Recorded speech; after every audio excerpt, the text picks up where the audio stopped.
alasan untuk kita tetap berharap kepada Tuhan.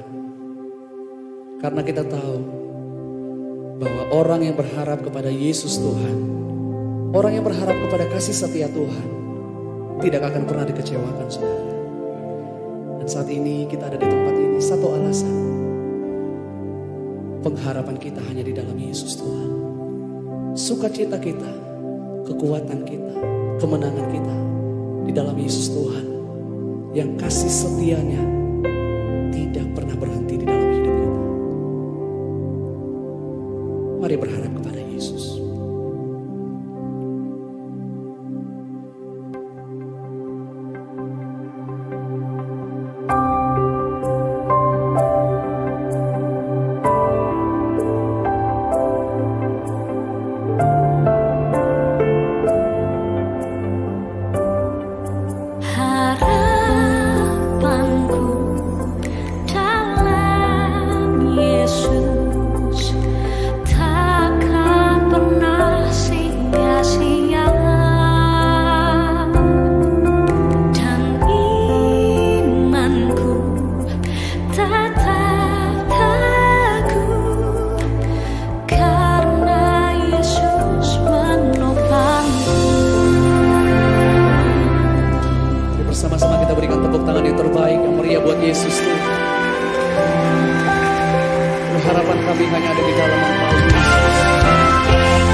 Tak akan pernah sia-sia.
sekali lagi buat Tuhan kita.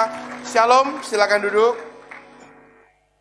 Senang bisa melayani saudara kembali tempat ini. Saya sudah sangat lama dulu pernah melayani. Dan saya percaya bukan suatu kebetulan kalau hari ini saya bisa melayani saudara-saudara kembali tempat ini. Minggu lalu saya baru dari Bandung.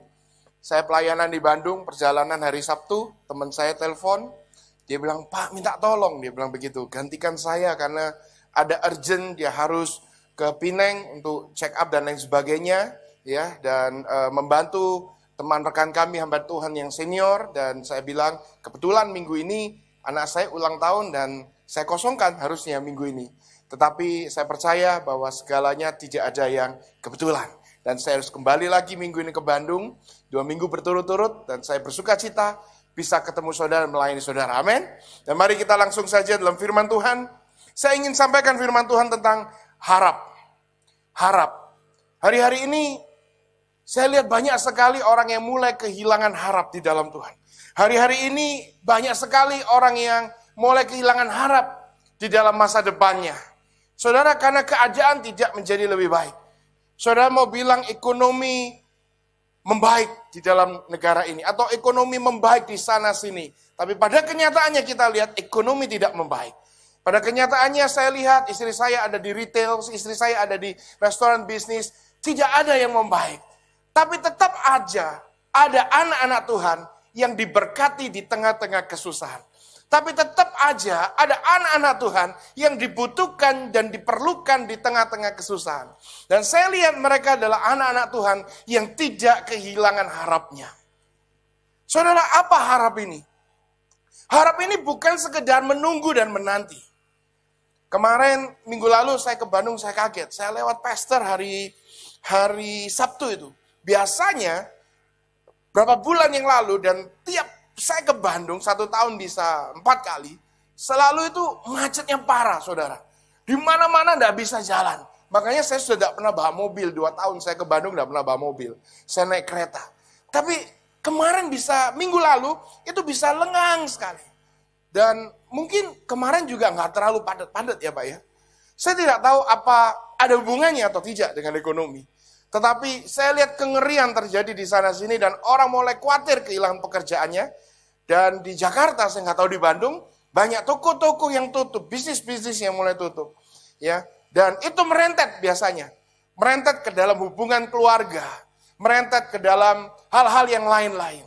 Dan akhirnya merentet di dalam pelayanan dan ibadah kita sebagai orang Kristen kepada Tuhan. Kenapa? Akhirnya orang sudah kehilangan harap. Orang menantikan sesuatu yang baik terjadi, tetapi sesuatu yang kurang baik yang mereka lihat. Saudara, harap ini bukan sekedar menunggu. Harap ini bukan sekedar menanti apa yang kita inginkan terjadi. Kita semua pasti menanti. Menunggu pemulihan terjadi. Ada yang menunggu dapat anak. Ada yang menunggu dapat jodoh. Ada yang menunggu dapat rumah. Ada yang menunggu dapat pekerjaan yang baru. Ada yang menunggu pekerjaannya dipulihkan. Bisnisnya dipulihkan. Ada yang menunggu hubungan suami istri dipulihkan. Dan harap itu bukan sekedar menunggu sesuatu yang kita inginkan terjadi. Harap itu bukan sekedar menunggu pemulihan itu terjadi.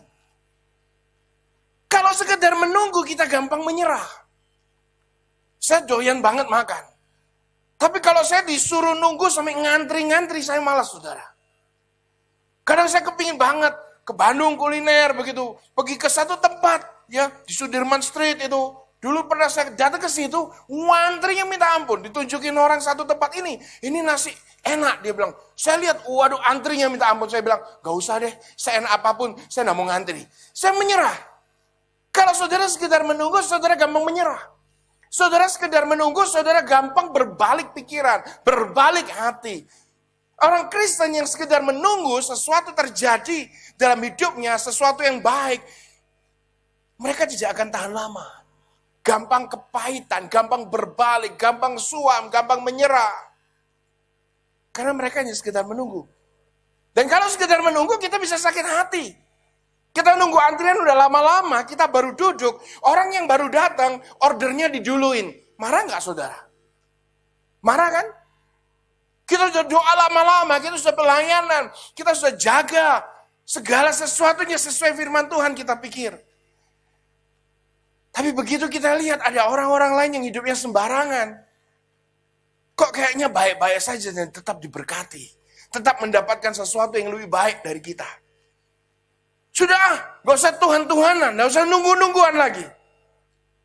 Karena itu sekedar menunggu. Tapi harap itu bukan sekedar menunggu. Harap itu menunggu dengan iman.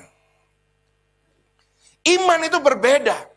Iman itu percaya segala sesuatu yang belum terjadi. Kita percaya pasti terjadi karena sesuai dengan rencana Tuhan. Karena sesuai dengan kehendak Tuhan. Karena Tuhan sanggup. Karena Tuhan baik. Iman itu yang membuat harap kita punya visi. Kita menunggu dengan visinya Tuhan. Kita menunggu dengan kekuatannya Tuhan. Kita menunggu dengan kepercayaan yang teguh di dalam Tuhan. Bukan hanya sekedar menunggu. Gak mungkin saudara nunggu antrian, saudara pakai iman. Saya rasa itu terlalu berlebihan, gak perlu. Saudara kalau nunggu antrian cuma nunggu pakai kesabaran saja. Gak perlu pakai iman. Ya. Tapi kalau saudara menunggu musim kehidupan dalam hidup kita untuk berganti di dalam musim yang lebih baik, di situ kita butuh iman. Dan iman sendiri itu bukan hanya percaya. Harap sendiri bukan sekedar menunggu. Iman sendiri bukan hanya sekedar percaya. Iman itu percaya dan berbuat. Kalau kita percaya tanpa berbuat, iman kita kosong. Tanpa perbuatan, iman kita mati. Jadi artinya apa? Kalau kita beriman di dalam Tuhan, kalau kita punya iman, kita nggak sekedar percaya, kita tetap melakukan segala sesuatu yang Tuhan izinkan dan percayakan untuk kita miliki, untuk kita kerjakan hari-hari ini, kecil atau besar, kita tetap kerjakan dengan setia. Itu iman. Tetap melangkah, tetap setia, karena Tuhan bilang, setialah perkara yang kecil, aku akan mempercayakan perkara-perkara yang lebih besar. Karena kita lihat apa yang kita lakukan hari-hari ini tidak pernah akan membuahkan hasil. Kalau kita lihat bisnis kita hari-hari ini, mungkin sebagian makin menurun, nggak mungkin bisa untuk bayar hutang. Kalau kita lihat perusahaan di mana kita bekerja, kita mungkin takut. Jangan-jangan promosi nggak dipecat saja untung. Kalau kita lihat retail hari-hari ini yang buka toko mungkin. Kita mulai lihat, waduh semuanya sepi. Bagaimana aku bisa putar uang dan menghasilkan sesuatu yang lebih baik. Mulai khawatir. Apa yang aku lakukan hari ini tidak cukup. Terlalu kecil, tapi saya mau katakan. Buat Tuhan nggak masalah itu. Masalahnya buat Tuhan apakah engkau bisa setia dalam perkara yang kecil itu. Kita seringkali mengharapkan sesuatu yang besar. Itu nggak salah secara manusia. Karena kita punya hitung-hitungan yang namanya fakta. Faktanya kalau kita nggak dapat sesuatu yang seukuran itu, kita nggak akan bisa ditolong. Itu fakta, nggak salah. Tapi iman itu di atas fakta. Iman itu mengubah fakta. Faktanya engkau nggak ketolong, tapi kalau engkau hidup dalam kebenaran, imanmu akan mengubah fakta bahwa engkau pasti ditolong Tuhan. Bahwa masa depanmu pasti ada. Nah iman itu yang bisa membuat kita untuk tetap setia di dalam integritas sekalipun yang kita kerjakan kecil. Saudara, kita harus tahu bahwa Tuhan tidak pernah melakukan mujizat dengan sesuatu yang besar. Tuhan tidak pernah melakukan mujizat dengan modal yang besar. Tuhan tidak pernah melakukan mujizat dengan sesuatu yang outside the box seperti orang dunia katakan things outside the box. No. Buat saya creativity itu bukan thing outside the box. Creativity itu melakukan yang inside the box berulang-ulang dengan setia, dengan luar biasa sampai engkau master, sampai engkau menguasai, sampai engkau disiplin, sampai engkau berubah menjadi ahlinya. Dan ketika engkau ahli, luar biasa, disiplin, otomatis engkau akan keluar dari box itu menjadi seorang yang lebih daripada pemenang. Tapi kebanyakan kita mikir sesuatu yang outside the box. Apa? Sesuatu yang kita belum miliki. Sesuatu yang kita nggak miliki. Sesuatu yang orang lain miliki. Kita mulai bilang, kalau aku punya seperti dia, aman aku. Kalau aku punya modal segede itu, wah tenang aku. Masalahnya kan engkau belum punya. Kalau engkau belum punya, jangan mikir apa yang engkau nggak punya. Lihat apa yang engkau punya dalam tanganmu. Karena disitulah Tuhan bisa bekerja. Tuhan selalu tanya sama muridnya, ketika 5.000 orang lebih nggak bisa makan, lapar, dia tanya, apa yang ada pada tanganmu? 5 roti, 2 ikan. Tuhan nggak bilang, be creative, itu ada laut. Di situ kamu bisa cari, itu ada pasar, kamu bisa ke kota, lakukan sesuatu yang kreatif untuk mendapat bahan makanan. Tuhan nggak ngomong begitu. Tuhan ngomong apa yang ada pada tanganmu. Ini yang ada pada tanganku Tuhan. Di tangan orang-orang kami kumpulkan cuma dapat 5 roti 2 ikan. That's enough. Gak ada apa-apa pun Tuhan bisa pakai batu untuk buat mujizat. That's enough. Yang Tuhan mau cuma engkau willing, engkau bersedia, engkau mau menyerahkan. Ini Tuhan yang aku miliki. Please help me Lord. Sertai aku, tolong aku. Supaya ini bisa berlipat ganda. Ketika engkau serahkan apa yang kecil, tidak dipandang manusia, tidak berarti, tidak bisa menolong masalahmu hari ini. Tapi kalau itu engkau serahkan ke dalam tangan Tuhan dengan sepenuh hati, kepercayaan iman, dan tetap kerjakan dengan integritas. Tuhan bilang, I will multiply. Aku akan lipat kali gandakan. Dan kita tahu, sisa 12 bakul, saudara. Seorang janda yang berhutang. Tuhan tanya, apa yang ada padamu? Cuman buli minyak kecil Tuhan sedikit.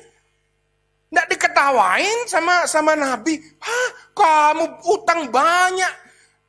Punyanya cuma segitu, gimana lo mau bisa bayar utang? Ngaco, nggak bisa. Nggak. Tuhan tidak memandang hina hati yang hancur. Tuhan bilang melalui nabinya, dia bilang, it is okay, that's enough. Sekarang cari gentong-gentong yang kosong. Your part, bagianmu adalah menyerahkan apa yang kau miliki dan mengerjakan dengan setia. Bagianku adalah melipat gandakan. Saya nggak tahu apa yang sudah kerjakan hari ini. Mungkin sebagian mengerjakan sesuatu yang tidak cukup baik, tidak cukup besar, tidak cukup mampu untuk menyelesaikan masalahmu. Gak masalah buat Tuhan. Masalah buat Tuhan adalah dia tidak bisa menguasai hatimu kalau engkau tidak memberikan hatimu. Itu masalah buat Tuhan. Kita harus, jadi harap itu bukan sekedar menunggu, harap itu menunggu dengan iman. Iman itu percaya dengan melakukan. Jadi harap itu menunggu, percaya, dan tetap melakukan. Kalau hari ini saudara punya harap kepada Tuhan, jangan sekedar menunggu, iblis akan datang membuat engkau segera menyerah. Iblis akan datang menunjukkan hal-hal yang membuat engkau kecewa, marah, komplain. Tapi kalau harapmu benar, maka engkau menunggu dengan percaya. Segala sesuatu pasti akan terjadi indah pada waktunya. Sambil percaya, kau tetap mengerjakan. Nuh, dihina, saya percaya. Mentalnya baja itu. Puluhan tahun dia. Bangun kapal besar di atas bukit. Can you imagine setiap hari orang bilang, ngapain lu? Dari ngebully sampai mungkin orang sudah nganggap dia benar-benar gila. Tapi dia tetap kerjakan. Saya percaya dia kerjakan dengan hal kecil. Karena apa? Dia cuma satu keluarga kecil. Zaman itu enggak ada traktor, zaman itu enggak ada truk. Dia angkat satu persatu bahannya. Semua orang pikir, ini orang ngapain? Tapi pada akhirnya, hanya dia dan keluarganya yang selamat. Saudara, pernah nggak mikir kenapa Tuhan suruh kita nunggu? Suruh kita berharap. Kalau dia berkati kita hari ini, bisa nggak sih mestinya? Bisa kan? Bisa. Lalu kalau dia bisa tolong kita hari ini, dia bisa sembuhkan kita hari ini, dia bisa pulihkan hubungan kita hari ini, dia bisa berkati kita hari ini, kenapa dia suruh kita nunggu? Dia suruh kita nunggu karena dia ingin fokus kita benar. Dia ingin fokus kita tidak kepada apa yang kita inginkan. Tapi fokus kita kepada perjalanannya. Fokus kita kepada prosesnya. Jangan terus lihat apa yang kita inginkan. Kapan ya aku dapat, kapan ya aku diberkati, kapan ya aku disembuhkan. Jangan fokus di situnya. Karena itu gampang buat Tuhan. Tapi fokus di sini loh. Sambil menunggu ini loh, prosesnya ini loh, journey. The journey of faith. Perjalanan iman. Ini proses di perjalananmu ini. Kerjakan aja terus. Dengan baik, ubah. Coba cek karaktermu. Coba kita berkaca. Coba kita perbaiki. Gak usah tanya kapan. Tuhan Yesus saja tanya di salib. Eli, Eli, lama sabachthani. Gak dijawab kan sama Bapak. Dia bilang, kenapa kau tinggalkan aku? Gak dijawab kan. Apalagi saudara yang tanya. Kapan? Pasti gak dijawab sama Tuhan. Tuhan tidak pernah menjawab pertanyaan pasif. Tapi ketika Daud bertanya, Tuhan, apakah harus ku kejar mereka? Bagaimana caranya? Tuhan pasti kasih tahu itu. Itu namanya wisdom. Kalau kau tanya, bagaimana caranya? Wisdom akan turun. Hikmat akan turun. Tapi kalau kau tanya, kenapa? Kapan? Kok bisa? Yang turun bukan wisdom. Itu complainer. Ya Tuhan tidak akan jawab pertanyaan seperti itu. Kerjakan saja dengan setia. Kenapa? Saya mau beritahu. Apa yang kau harapkan, apa yang kau inginkan, itu seperti ibarat anggurnya. Wine. Tapi proses ini adalah kirbatnya. Kantong anggurnya. Yang benar sebelum engkau dapat anggur yang baru, engkau fokus ke kantongnya. Jangan fokus ke anggurnya terus. Beneran dituang, kalau kantongnya lama, jebol. Itu firman Tuhan yang ngomong. Tapi kalau engkau fokus kepada kantongnya, engkau perbaiki dan Tuhan lihat cukup, kantong itu sudah jadi baru. Gak usah diminta, otomatis akan dituangkan sama Tuhan. Kalau engkau gak tahu bagaimana menghargai kesehatanmu, dikasih kesembuhan, yang kau sia-siakan sakit lagi.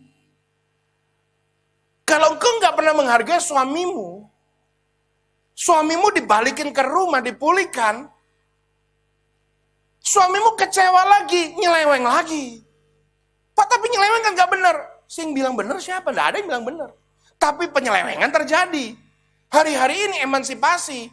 Di Jakarta, di Bandung nggak ada. Perempuan yang nyeleweng gak kalah sedikit dengan cowok yang nyeleweng. Kalau mau istrimu setia, perlakukan dengan hormat. Perhatikan.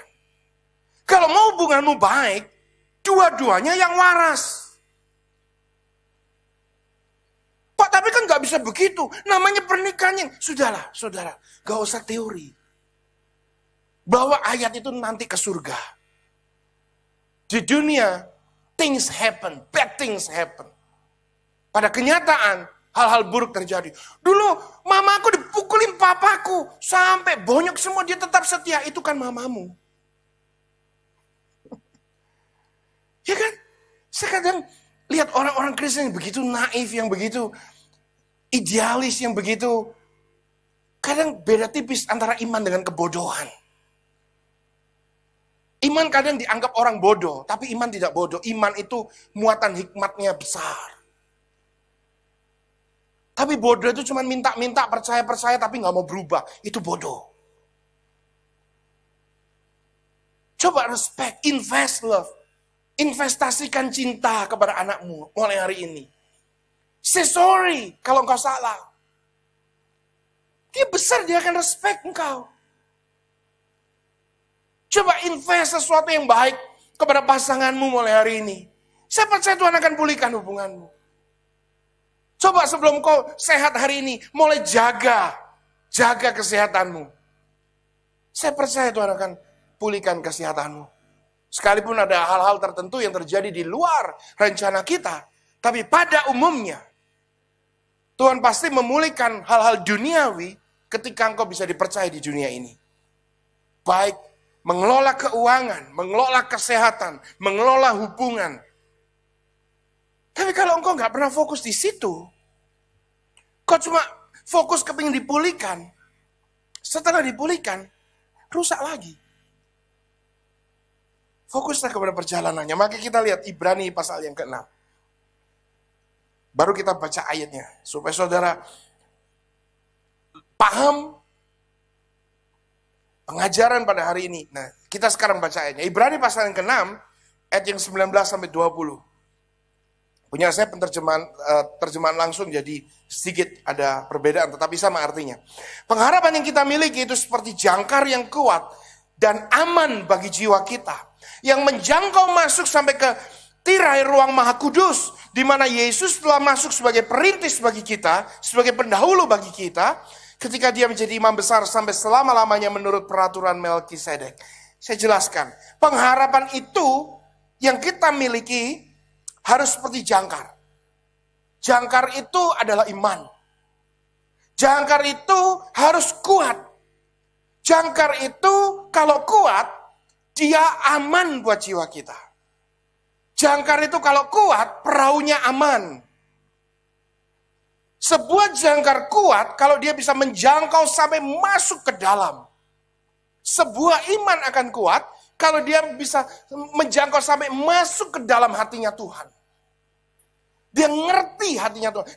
Kita nggak pernah bisa ngerti rencananya Tuhan. It's too big for us. Kita nggak bisa ngerti pikirannya Tuhan, kehendak Tuhan semua. Kita nggak bisa. Tapi kita bisa masuk sampai ke hatinya Tuhan. Anak saya mereka nggak bisa ngerti rencana pikiran, pola pikir saya sebagai orang dewasa yang begitu jauh usianya dengan dia, pengalaman dan lain sebagainya. Dia nggak bisa ngerti. Satu yang dia bisa ngerti, terutama anak saya yang kedua yang cewek, satu yang dia bisa ngerti adalah dia bisa masuk ke hati saya. Dia nggak tahu apapun, tapi satu hal yang dia tahu, saya itu cinta banget sama dia. Saking tahunya sampai seringkali dia memanipulasi saya. Dia masuk sampai ke hati saya. Dia tahu saya nggak mungkin menyakiti dia. Dia tahu saya nggak mungkin ninggalin dia. Dia tahu dia, kalaupun saya bilang no, kalau dia paksa terus, lama-lama bisa jadi yes. Sekalipun saya harus berantem sama maminya dulu. Kenapa sih? Kamu sudah bilang no, ya konsisten dong no, jangan bilang yes. Ya habis anaknya kasihan maksa terus, juga bisa begitu dong. Nah, anak saya tahu hati saya. Dia nancap ke hati saya. Jangkarnya masuk. Nah, jangkar imanmu itu masuk gak ke hatinya Tuhan? Ngerti gak betapa baiknya Tuhan itu? Bukan hanya sekedar di nyanyian dan lagu. Tapi benar-benar ngerti gak? Bahwa dia adalah Tuhan yang penuh anugerah.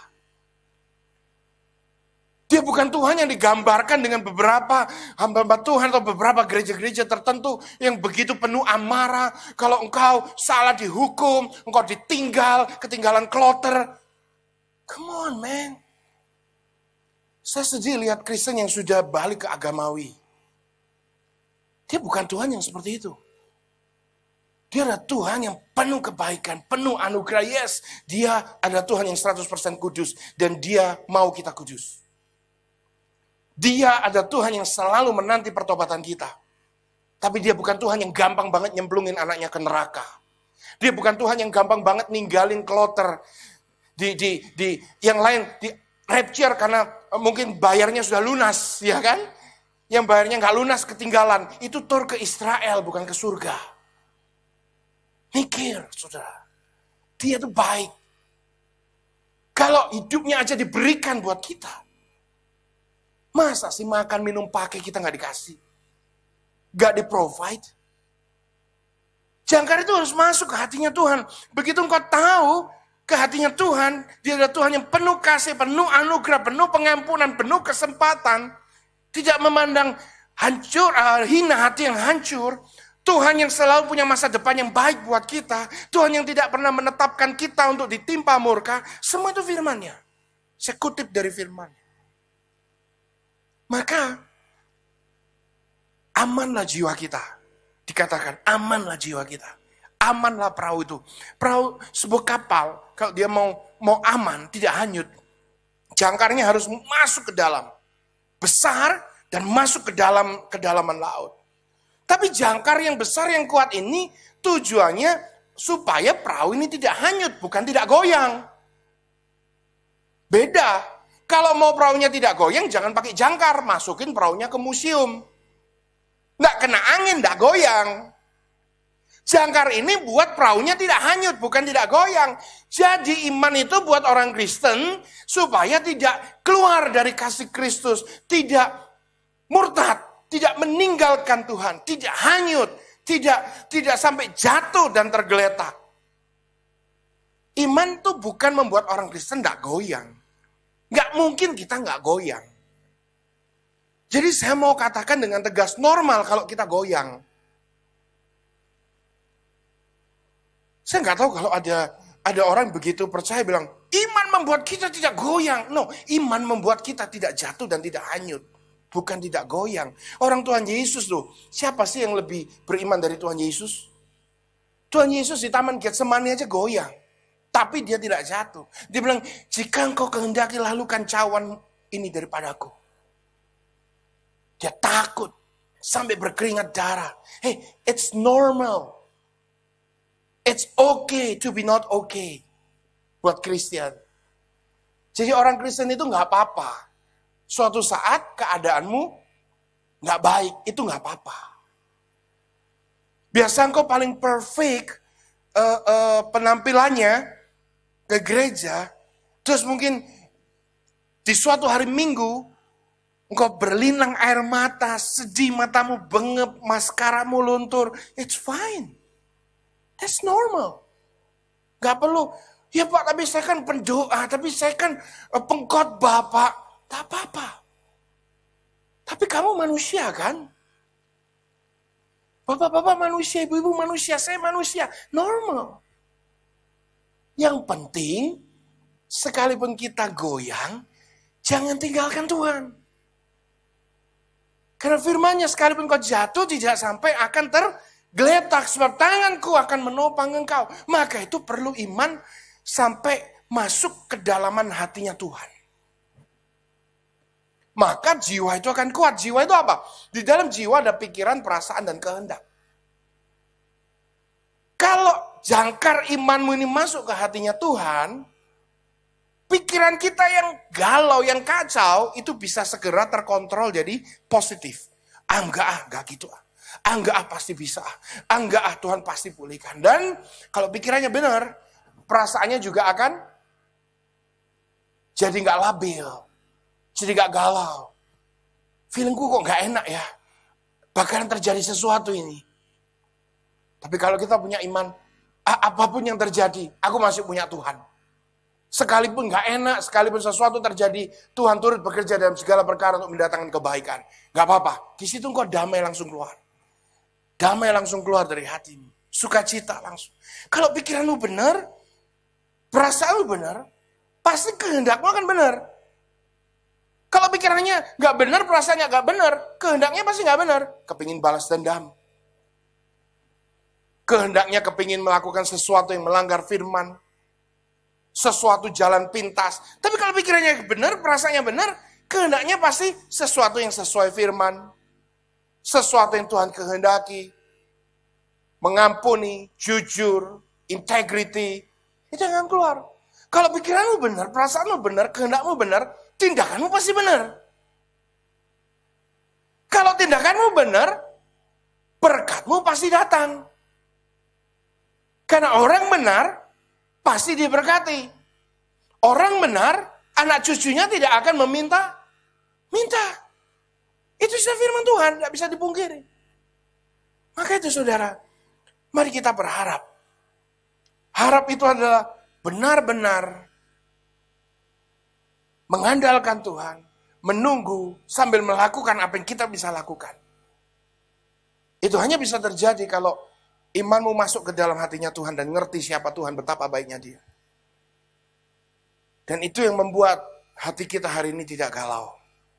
Kalau hari ini ada hati yang masih galau, penuhi dengan kasih-Nya Tuhan. Ya, ingat kebaikan Tuhan, fill me, penuhi aku Tuhan. Penuhi aku Roh Kudus, penuhi aku. Penuhi aku Roh Kudus itu bukan saudara teriak-teriak, jingkrak-jingkrak, enggak kok. Kau dengan bisa di mobil dengan santai, kau di kamar, kau di ruang tamu, kau bisa merenung, kau bisa menyembah dengan simple. Penyembahan itu bukan hanya nyanyi, bukan hanya berbahasa roh, bukan hanya bermazmur. Penyembahan itu adalah sikap hati. Engkau bisa pagi minum kopi sambil menyembah. Nggak kesedak, Pak. Enggak, asal jangan nyanyi. Minum kopi dengan hati, terima kasih Tuhan, aku masih bisa minum kopi hari ini. You are so good. Dalam hati tapi ya, jangan sambil ngomong minum. Itu sudah menyembah. Kalau engkau punya sikap seperti itu sepanjang hari dan sepanjang hidupmu, saya percaya pengharapanmu akan kuat di dalam Tuhan. Hey, David was anointed to be a king decades before he was crowned. Raja Daud itu diurapi sama Tuhan puluhan tahun sebelum dia dimahkotai jadi raja. Dia diurapi pun dengan cara yang sangat-sangat disepelekan. Bahkan kalau sudah baca Mazmur 78 dikatakan dia ditemukan oleh Tuhan di tengah-tengah domba-domba yang sedang menyusui. Keselip di antara dua domba yang menyusuin, saudara. Biasanya orang itu pilih top director, top manager, pilih CEO. Itu apalagi pilih raja atau pilih presiden. Pasti pilih yang CV-nya bagus, track record-nya bagus, dikenal. Supaya kalau misalnya dipilih jadi pemimpin negara pun kampanyenya juga nggak terlalu sukar kan. Masa saudara mau pilih seseorang di tengah-tengah sawah, di tengah-tengah desa yang nggak ada orang yang kenal? Siapa dia? Tapi Daud dipilih dengan cara begitu di tengah-tengah dua domba yang menyusui. Keselip, saudara. Dikatakan dipilih oleh Tuhan untuk mengembalakan umatnya Israel. Wow. Dan waktu dia dipilih oleh Tuhan, dia dididik oleh Tuhan di padang rumput. Nggak ada orang yang tahu. Dia mengembalakan 2-3 ekor domba. Tapi dia harus melawan binatang buas. Dia di training, dia digembleng oleh Tuhan. Nggak ada orang yang tahu. Orang yang tahu, papanya hanya tahu dia pergi bawa 2 domba. Dia pulang bawa 2 domba. Tapi dia tidak tahu. Di padang rumput itu apa yang terjadi? Papanya nggak tahu. Makanya papanya pikir Daud ini useless. Kapasitasnya cuma 2-3 ekor domba. So, waktu Samuel datang mau mengurapi salah satu anaknya untuk menjadi raja, Daud gak disodorkan. Yang disodorkan kakak-kakaknya semua. Saya percaya Samuel sangat kagum. Wow, luar biasa ya Tuhan ya. Kakak-kakaknya ini hebat-hebat, gede-gede badannya. Ini Tuhan gak pernah salah kirim ke tempat yang salah. Pasti ini benar. Tapi begitu Samuel mau semangat, mau mengurapi salah satu, Tuhan bilang, tunggu. Gak ada dari mereka. Ada satu lagi anaknya yang belum ditunjukkan. Kita tahu cerita itu, kisah itu. Nah, akhirnya Samuel tanya sama Isai, kamu masih punya anak lagi satu? Ya punya. Dia keluarin dong. Saya percaya pikirannya Samuel, anak yang disimpan tuh anak yang paling hebat. Ini gagal paham dua-dua. Nah Isai ditanya begitu, dia mikir, ini nabi belum ngopi kali ya. Ditunjukin yang bagus, minta yang jelek. Begitu Daud dikeluarin, baru dua-duanya paham. Samuelnya kaget, Isainya mungkin bilang, nah lo, apa gue bilang juga, kan kaget kan? Nggak ada sih di dalam Bible Samuel kaget, nggak ada. Cuma di dalam Bible ada tertulis Tuhan ngomong sama Samuel ketika dia melihat Daud, dia bilang, hei aku lihat hatinya, bukan parasnya. Itu artinya nabinya kaget. Loh kok begini, kok kecil? Tapi Tuhan bilang, aku lihat hatinya. Urapi dia. Untung nabi zaman dulu itu benar-benar gak terkontaminasi ya. Nubuat benar-benar, bukan kubuat-buat begitu loh. Jadi dia ya udah ditaat sama Tuhan, diurapi. Sudah pikir setelah diurapi, besok dia dimahkotai jadi raja? Enggak. Besok dia tetap mengembalakan 2-3 ekor domba sampai tahun-tahun berikutnya pakai baju yang gembel, Daud yang bau, yang kecil, yang dianggap remeh. Dan saudara bisa bayangkan bagaimana papanya yang lihat tiap hari. Apa nggak salah ya Tuhan ngurapin dia ya? Saudara bisa bayangkan hatinya Daud diremehkan setiap hari? Saudara bisa bayangkan hatinya Daud, gua kan udah diurapi, kenapa kok nggak diangkat-angkat? Katanya diberkati. Mana nasibku kok masih begini? Diremehkan. Di gereja aja aku diremehkan. Apalagi di luar sana. Banyak kan orang Kristen mikir begitu. Katanya aku diurapi Tuhan. Saudara belum lagi mikir kakaknya. Mungkin kakaknya ngebully. Raja lewat nih ya. Raja lewat nih ya. Pakai baju gembala yang bau. Yang tiap hari sampai bertahun-tahun. Tapi Tuhan tidak pernah salah. Dari kesetiaannya, kairos Tuhan dinyatakan. Dari kronosnya, kronologinya. Waktu, nih 24 hours a day. 24 jam, ini waktu, ini kronos. Ya, terus berjalan. Dengan kesetiaan, dengan integritas, dengan iman, dengan harap. Daud tetap kerjakan semua tugasnya dengan baik. Dan kronos diubah Tuhan menjadi kairos. Tiba-tiba, boom, dia utus Goliat datang. Tidak ada yang berani ngelawan. Situ kita tahu kisahnya. Daud datang, Daud jatuhkan Goliat. Dan segala sesuatu indah pada waktunya. Di situ Daud bukan hanya dipromosikan di tengah-tengah kaumnya, di tengah-tengah keluarga dan bangsanya, tapi dia juga dipromosikan di tengah-tengah lawannya. Lawannya gentar dengan orang yang namanya Daud. Semua gentar dengan orang yang namanya Daud. Sampai mereka nggak berani face to face dengan Daud, Amalek. Dia apa? Dia pancing Daud keluar semua dan dia jara perkemahannya. Orang takut sama Daud. Saya percaya hari ini, saya nggak tahu keadaan kita apa. But just don't compare your life with others. Jangan banding-bandingkan. Dia kok begini, dia kok begini. Kalau engkau membanding-bandingkan hidupmu dengan orang lain, itu kunci stres. Itu kunci depres. Kau pasti akan stres, depresi. Karena itu ada pepatah mengatakan rumput tetangga selalu lebih hijau. Saya mau tanya, kenapa kok rumput tetangga selalu lebih hijau? Ada bisa jawab? Salah tetanggaku, Pak. Bukan. Salahmu, kenapa rumputmu kok tidak sehijau dia? Tetanggamu nggak salah. Saya percaya kalau rumputnya dia lebih hijau, pasti rekening airnya lebih mahal. Benar? Kalau engkau suatu saat lihat di mall, suami istri gandengan romantis, jangan kau sikut-sikutan suami sama istri. Itu loh, lihat. Jangan. Tanya bill cintanya, pasti mahal.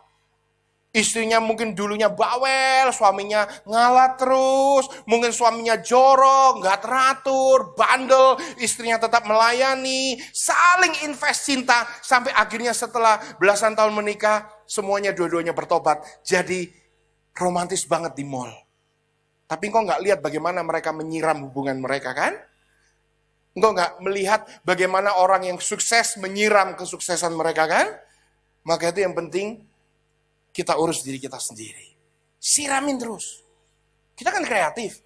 Harusnya rumput tetangga hijau, kita bisa buat rumput kita jadi pink. Hari ini ada semprot warna. Supaya tetanggamu kaget, besok dia keluar. Loh, rumput tetanggaku lebih pink. Kita lebih kreatif, whatever. Saudara, saya nggak akan berpanjang, cuma saya mau beritahukan. Kita harus memiliki harap. Saat kita berharap, udah kerjakan aja yang terbaik buat Tuhan. Ubah karaktermu, perbaiki dirimu, pertajam karaktermu. Terus, jangan toleh kanan kiri. Biarkan orang lain mau diberkati, orang lain udah biarkan. Lihat aja, fokus engkau dengan Tuhan. Saya percaya, kronos itu akan menjadi kairos. Segala sesuatu akan diubah indah pada waktunya. Destiny takes time. Perjalanan iman itu butuh waktu. Amin. Semua diberkati. Mari kita beri kemuliaan buat Tuhan. Kita bangkit berdiri. Haleluya.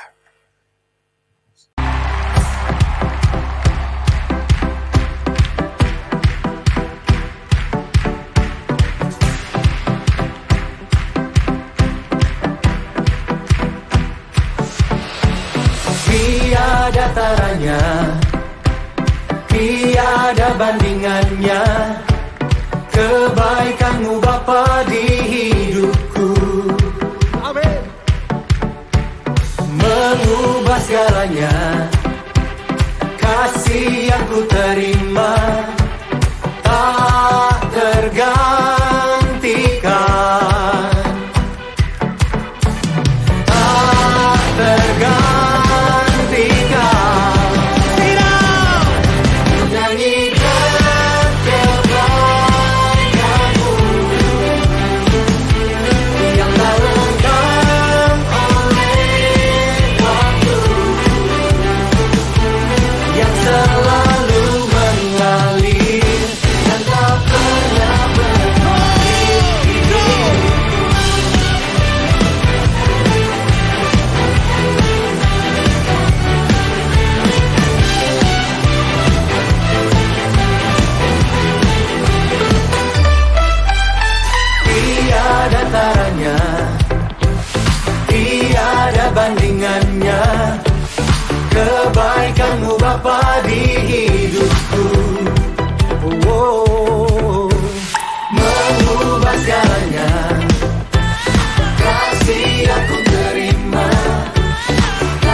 sekarang.